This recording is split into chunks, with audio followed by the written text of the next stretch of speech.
Right now, the show has all these villains that tie into the WSB and Sidwell, but they're writing all their villains as either weak or dumb, and yet it's supposed to be the main plots on this show.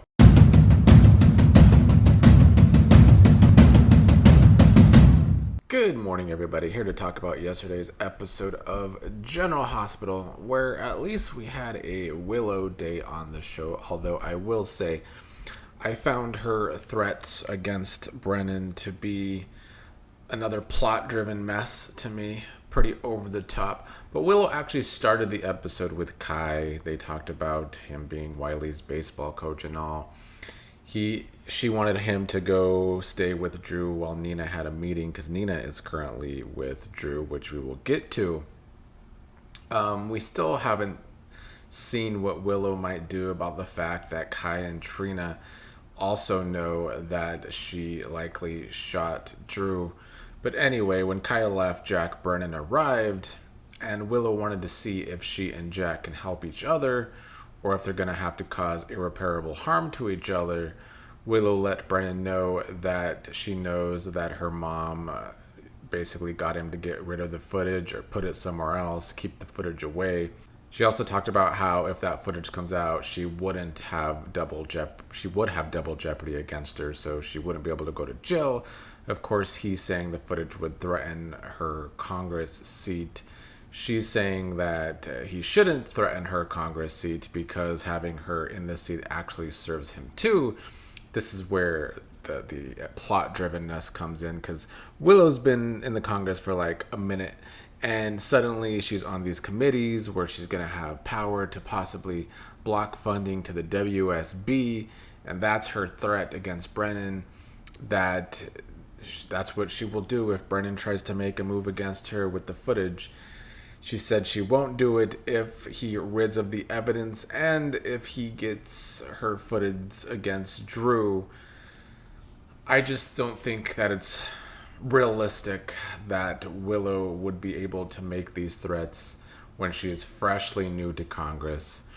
And I think Brennan falling for these threats only looks Brennan look bad. Right now, the show has all these villains that tie into the WSB and Sidwell, but they're writing all their villains as either weak or dumb, and yet it's supposed to be the main plots on this show. And I think we're really seeing the weaknesses in this plot-driven writing lately. Plus, the show in general is like in a stall, I think. Maybe a lot of the soaps right now feel like they're in a stall. I don't know if it's because we're about to embark on May sweeps. Hopefully sweeps will be better, but I also hope that there is some logic to the storylines on this show come sweeps or whenever these storylines start to move again. Anyway, like I said, Nina was with Drew, and his blinking continues to unsettle her, or at least she finds it unsettling. And Nina told Drew that she and Willow will let him go once they figure out a way that he won't retaliate against them. That's when Liz arrived to have a checkup on Drew. And Liz said that Nina can go have her meeting while she spends time with Drew.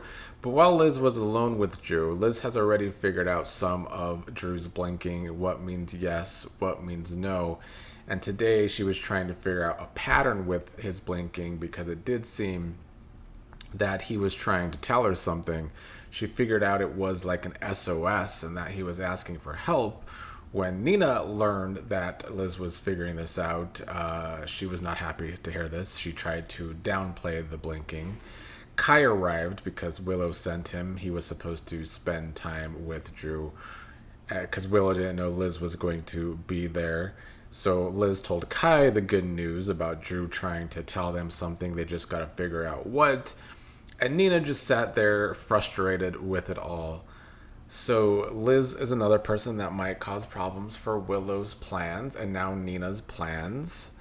I still think sometimes Nina comes across as too stupid in this storyline where she continues to let her daughter dictate way too much.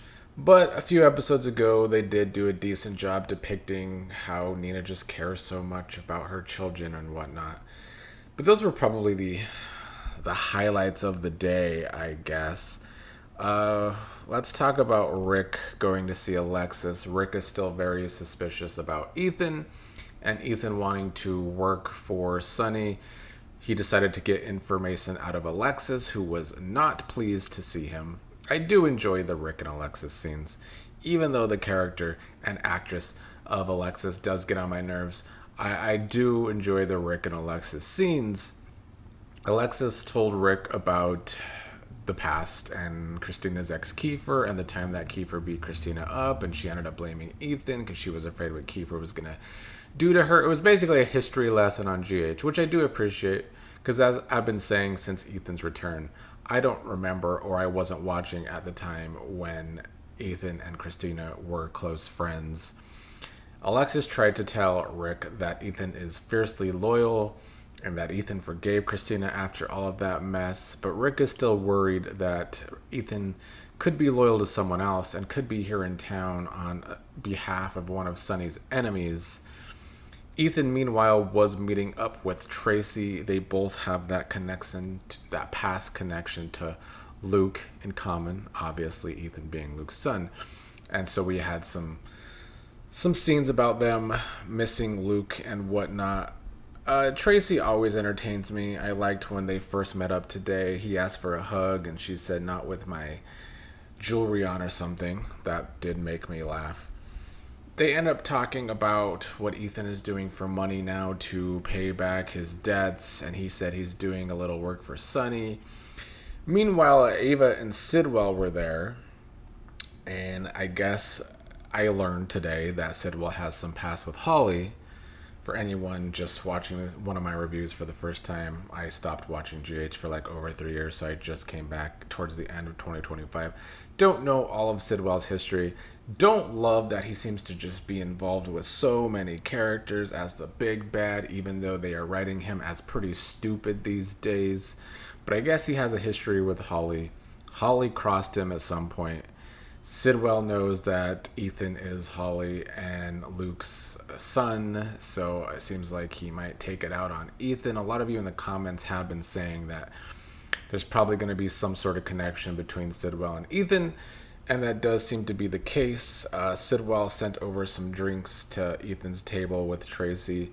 Both Ethan and Tracy decided to go and talk to Ava and Sidwell. Tracy got in a good little swipe at Ava, saying that she guesses Sidwell is Ava's latest mark. They were entertaining scenes, I'll give them that. I mean, it's hard to not be entertaining with Tracy and Ava in scenes together, though. The rest of the episode really wasn't much. I'm not going to talk about Gio and Emma in New York and all the Aladdin theater stuff because I fast-forwarded those scenes. Gio and Emma, quite a boring little young couple on this show. Michael and Jacinda were on today. They didn't really accomplish much, though. Michael doesn't want Jacinda to get wrapped up in Brennan's stuff. Michael is saying the best revenge against Willow is living his life and being happy away from Willow, but we know that Michael would like some sort of revenge on Willow. It just seems like he is now trying to protect Jacinda when it comes to Willow after some of the drama that's been stirred up between those two in these last few episodes. Sunny started the episode with Christina. She wanted to know what happened with Ethan, if Ethan's going to be working for Sunny.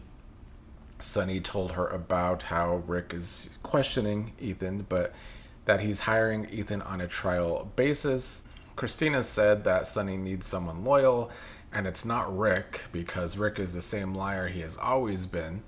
And I think it is logical for Christina to not trust Rick and just the whole history of Rick and Sunny and all of that. But that was kind of the gist of their scenes. And then, of course, later in the episode, Christina ran into Jacinda and Michael as they somewhat kind of inch closer to a triangle between those three characters, maybe. I'm still not convinced this show is going to fully go there with a triangle for those three, though, because this show is afraid of anything just a little socially edgy. And that was the episode. It was an entertaining episode yesterday. I'll give it that. I still don't like some of the illogical, plot driven messes that this show likes to do. But we will see how they end their week with today's Friday episode. As we get closer to May Sweeps, I don't know if May Sweeps starts officially next week because it goes into May. But I'm going to say May Sweeps for me isn't until an actual week in May. So I won't judge it too harshly until the actual first full week of May.